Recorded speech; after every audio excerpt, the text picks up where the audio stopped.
Brazil and Sergio Moro, the crusading magistrate associated with Lavo Jato, Operation Car Wash, being tipped to be the head of a new super ministry that will incorporate both justice and security. Let's cross to London. Octavio Ferraz is a reader in Transnational Law at King's College and an affiliate at the Brazil Institute. Thank you for speaking with us here on France 24. Your reaction, our correspondent was telling us how Sergio Moro on the plane on the way over to meeting with the president-elect had on his lap reforms, a copy of guidelines by Transparency International. Your thoughts on Sergio Moro being tipped to be the new justice minister? Well, I find this nomination extremely problematic from a rule of law and democracy perspective.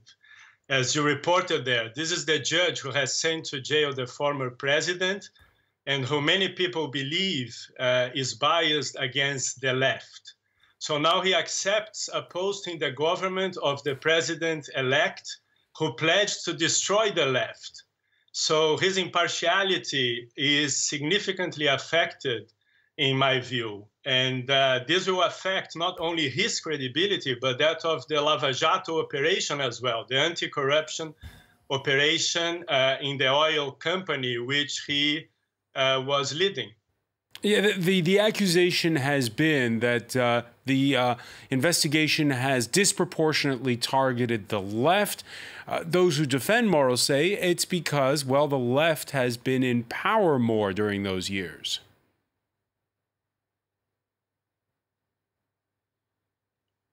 Yeah, this is true, but the left was in power in a coalition with several other parties as well, some of which are now also being caught by the Lavo Jato operation. So that initial focus on the Workers' Party has broadened a bit, but it still hasn't reached some of the parties, some of which Moro was regarded as favorable to, like the PSDB, for instance. So even though it has broadened a bit, it still hasn't been broadened enough. So it'll be interesting to see if when Moro is Minister for Justice, he will finally go after all these other parties, which he didn't seem to be too much bothered with when he was a judge in Curitiba. I mean, there were some big names from other parties, including the Speaker of Parliament, who fell during Lavo Jato. Yes, exactly. There are still no names, for instance, from the PSDB, which is the party which was in opposition to the Workers' Party before the impeachment, and who's one of the senators, Aécio Neves, was also caught in an audio speaking to one of the main companies, the JBS, which was part of the corruption scandal, and he's still at large. And Moro was seen with him, for instance, laughing in an event for companies. So it will be interesting to see whether it will be really against everyone. But I think the most important problem with this nomination is that it will tarnish the credibility of the Lavo Jato operation. As Moro himself said in an interview in 2016, he would never accept a political post. Justice should not be mixed with politics. He was right about that, because justice has not only to appear impartial, to be impartial, it has to appear impartial. And what he has just done now, accepting a post a couple of days after the elections that many people believe he had an influence on through his activities as a judge, is highly problematic. I think it will be bad for not only his reputation, but also for the reputation of the government coming in, which is not that good anyway. So I can't see how this can be seen in any positive light. He has pledged that if his nomination is confirmed, to push through Congress a bill that will change current measures that protect lawmakers from prosecution?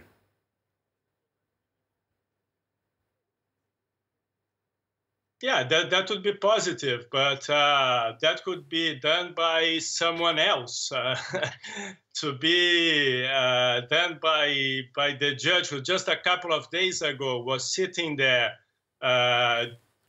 presiding over corruption cases and with concerns about his impartiality. I think it's not going to be good for the country. And the other thing to notice is that he's being the president-elect currently wants to be associated with Justice Moro, Judge Moro, because of his up to today credibility in the country. But this is the president who said that torture was fine, that violence against political opponents was not discarded. So is this going to not tarnish the image of Moro as well? Like, I don't see how this marriage can be a positive one from any angle.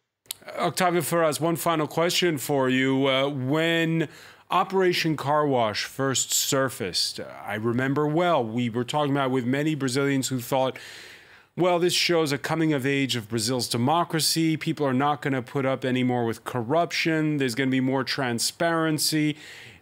Do you regret Operation Car Wash now?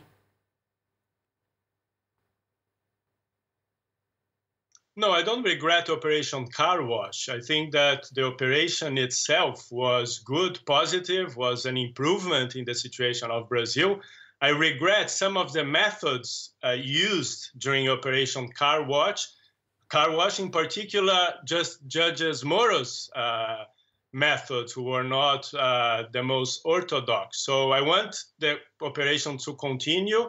But I want it to be carried out, conducted within the rule of law.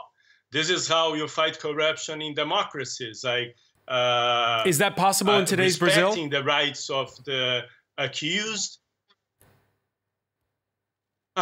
That's a very good question. I think that it's less easy than it was before these elections. We'll see how more difficult it will become now.